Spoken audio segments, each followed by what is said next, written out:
la traite, une traversée que vous avez vous-même vécue, Joy.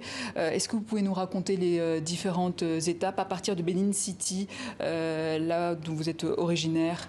Oui, à partir de Benin City, comme le voyage était organisé et tout ça. Et après, on a pris le voiture qui nous amène à Niger. Au Niger? Au Niger. Après Niger, Agadez. Après Agadez, à Tripoli. Oui, en Libye. En Libye. Et cette voyage, c'est vraiment très, très dangereux. Et il y a beaucoup de gens qui n'ont pas survécu le voyage parce qui sont morts, en fait, qui sont morts sur la traversée le désert, en fait. Et c'est très, très difficile parce qu'il n'y a pas de l'eau à boire, il n'y a rien. Et il y a même beaucoup de filles qui boivent leur pipi. Moi, j'ai bu aussi. Et aussi la violence des gens qui nous amènent qui nous amène dans le voiture, en fait. Et parce que s'il y a quelqu'un qui est fatigué, parce qu'en parlant de ça, il y a des gens qui nous assisent sur nous. Et par exemple, moi, j'ai assis sur 3 personnes. Il y a 3 personnes qui assisent sur moi. Et il n'y a pas un espace, on ne peut pas respirer. Et après la Libye, il y a eu l'Italie. Oui. Cette traversée aussi qui est difficile. Oui, il y a traversé la mer. Et qu'il y a beaucoup de gens qui sont morts dans la mer, qui ne sont pas survécus. Et enfin la France. Enfin la France. Vous aviez quel âge à l'époque? 13 ans.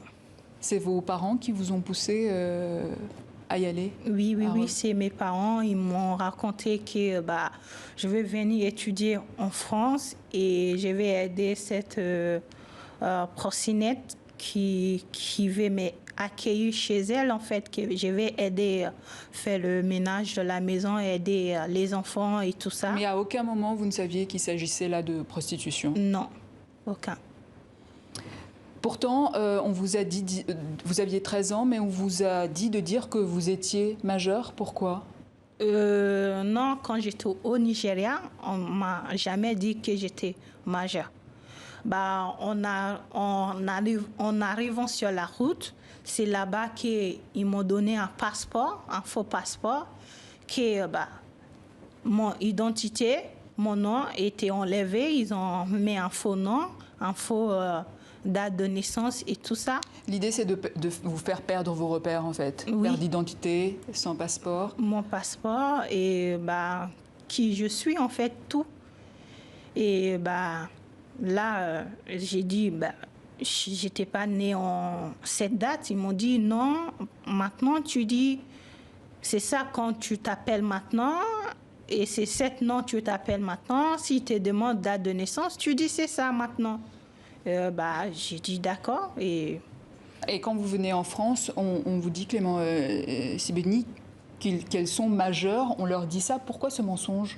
Souvent, on leur dit de dire qu'elles sont majeures parce que c'est vrai que quand les mineurs ont des droits. En France, les mineurs, on les extrait tout de suite d'une situation précaire ou d'une situation dans la rue. Donc ça n'arrange pas du tout les réseaux et les proxénètes. Donc elles préfèrent dire qu'elles sont majeures et de renoncer à leurs droits en tant que mineurs. Alors, c'est une forme d'emprise, on peut le dire. Quelles sont les autres formes d'emprise que ces proxénètes ont sur vous? Oui, numéro 1, de dire que on n'est pas mineur, on est majeur. Comme ça, si les policiers nous rencontrent sur la rue, et on va dire on est majeur, ils vont nous laisser. Parce que si on dit on est mineur, ils nous ont rencontré qu'ils vont nous rapatrier chez nous. Et ça, quand on entend ça, on est peur de... Alors, il y a la perte d'identité, il y a aussi les rituels, le joujou par exemple. Qu'est-ce que c'est exactement? Le joujou, c'est un peu les rituels. C'est aussi pour mettre la pression sur la fille que le voyage qu'elle va commencer là, comme ça, elle ne pourra pas dire rien à personne. C'est un rituel vaudou, hein? Oui, un rituel de vaudou, quand ils sacrifient de vaches, de coqs, dans un cimetière ou aussi dans l'église aussi. Tu dois jurer avec un Bible ou un truc comme ça. Et on vous fait manger le coq? Oui, on nous fait manger le coq sur un casque en fait. On vous fait jurer surtout. On vous fait jurer, tu dois répéter. De ne pas parler. Oui, on fait jurer, tu ne dois rien dire à personne. Oui, tu dois rien dire. C'est un pouvoir spirituel qui vient s'ajouter à la perte d'identité, qui vient s'ajouter au fait que l'emprise, elle est multiple. Je me permets, mais c'est vrai que dans tout ce qu'on voit, les filles sont seules, les filles ne parlent pas français, elles sont dans des situations extrêmement précaires. Il y a une violence physique quand même des proxénètes qui sont souvent des femmes, ce qu'on appelle des madames. Et il y a l'emprise spirituelle du juju. Et puis, il y a aussi quand même une pression qui est exercée sur les familles au Nigeria. Et ça, c'est quand même le principal obstacle pour les filles de parler à la police, de parler à des associations, d'essayer de se libérer. C'est les pressions et les menaces et les représailles sur les familles qui sont très présentes. Parce que vous devez rembourser des sommes folles à vos proxénètes. Vous-même, vous avez dû le faire. Quels sont les chiffres? J'ai payé 35 000 € à mon proxénète. Et il y a aussi certaines filles qui n'ont pas traversé le terre, qui sont venues en avion, qui ont payé 50 000 € ou 60 000 € en fait. Après une traversée de l'enfer, comme vous avez vécu, les femmes ont évidemment besoin de se reconstruire tout en résilience. On peut soit sombrer, soit devenir des madames, des mères maquerelles, soit choisir d'aider d'autres femmes. Ça a été votre choix. C'est une évidence pour vous? Oui. Aujourd'hui, j'ai choisi d'aider des filles parce qu'il y a tellement des mineurs comme moi qui sont aussi victimes comme moi. Et c'est incroyable de voir des gens qui devaient être à l'école.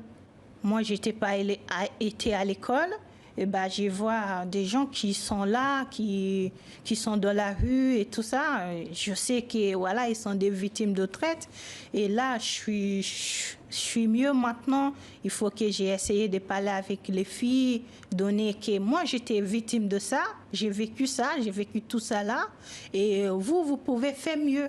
Vous pouvez pas choisir de faire cette boulot et de choisir un autre truc en fait. C'est le message que vous voulez donner à ces jeunes femmes en Afrique, au Nigeria par exemple notamment.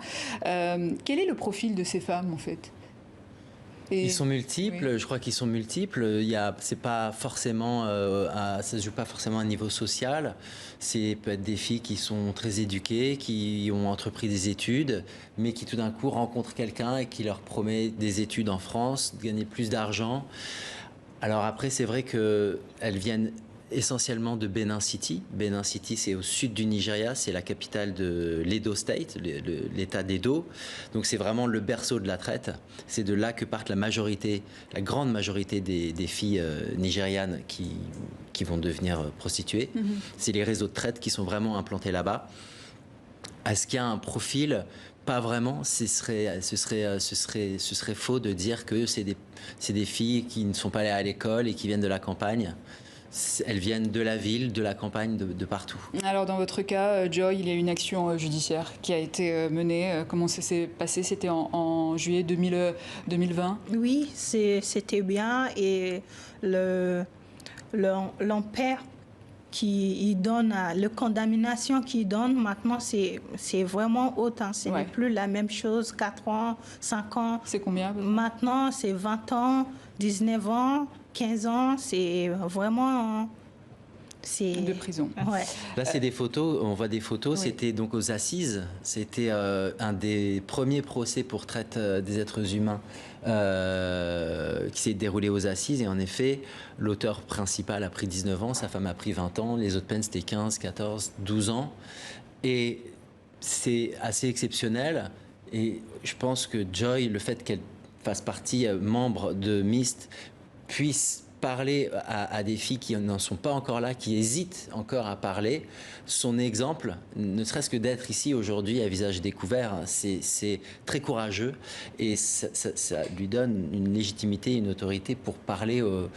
Voilà, elle est l'exemple vivant que c'est possible. Et ça, c'est la mission également de MIST. Ouais. Je vous laisse rappeler le site internet. MIST-association.org, si je ne me trompe pas. Et on peut faire des dons sur le site. On est une jeune association. C'est une association qui est assez particulière parce que les membres fondatrices sont des ex-victimes de traite des êtres humains. Ce sont des Nigérianes qui veulent venir en aide à d'autres Nigérianes, mais qui veulent faire partie intégrante de l'association et c'est une manière pour elles de reprendre le pouvoir. Merci Clément Sibony, trésorier de l'association donc MIST, et merci également à vous Joy, membre fondatrice de MIST. Fin de ce journal, à demain sur TV5 Monde.